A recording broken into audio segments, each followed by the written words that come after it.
Yun guys, buo na siya. Bale, nag-no gasket tayo.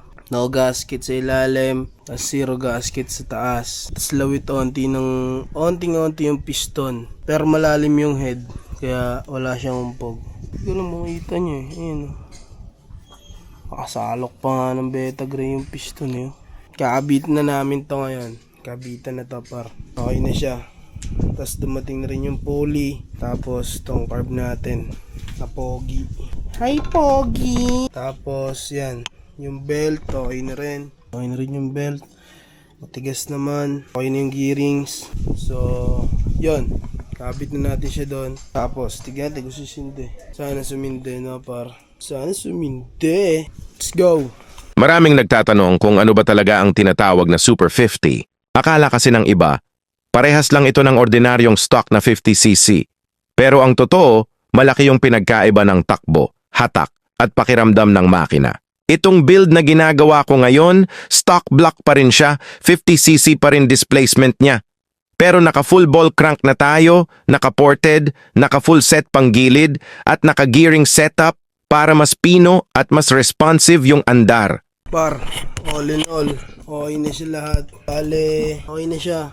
Nakakabit na. Naka-setup na lahat. May kuryente na.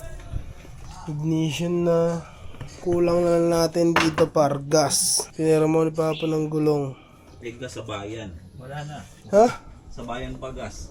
Taga-probinsya tayo. Try ko. Bili lang tayong gas tapos batsi na. Yung pala, meron po. Oo, palit lahat.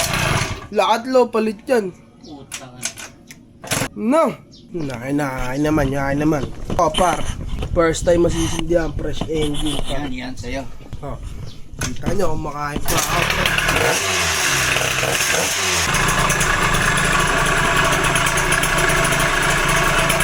Sa inahaba-haba ng panahon.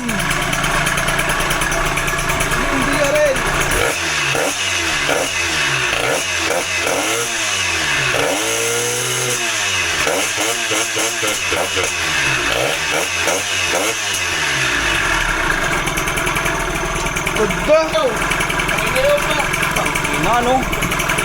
Kapag stock kasi yung 50cc, stock crank lang gamit niyan.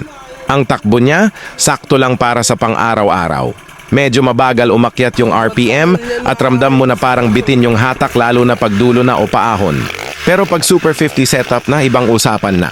Dahil naka full ball crank tayo, mas balanced yung ikot ng makina sa mataas na RPM.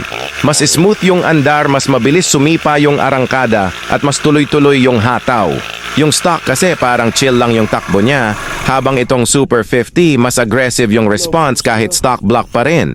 Isa pa sa malaking difference, yung vibration. Kapag stock setup, minsan ramdam mo yung pagaspas o vibration habang bumibirit. Pero sa full ball na crank, mas pino yung ikot kaya mas swabe sa pakiramdam kahit mataas na yung RPM. Kaya dito mo makikita na hindi lang sa laki ng block na dadaan ang performance. Minsan kahit stock 50cc lang, basta tama yung combination ng crank, porting, panggilid at tono ng setup, kayang-kaya gumawa ng malinis, mabilis at solid na Super 50 build.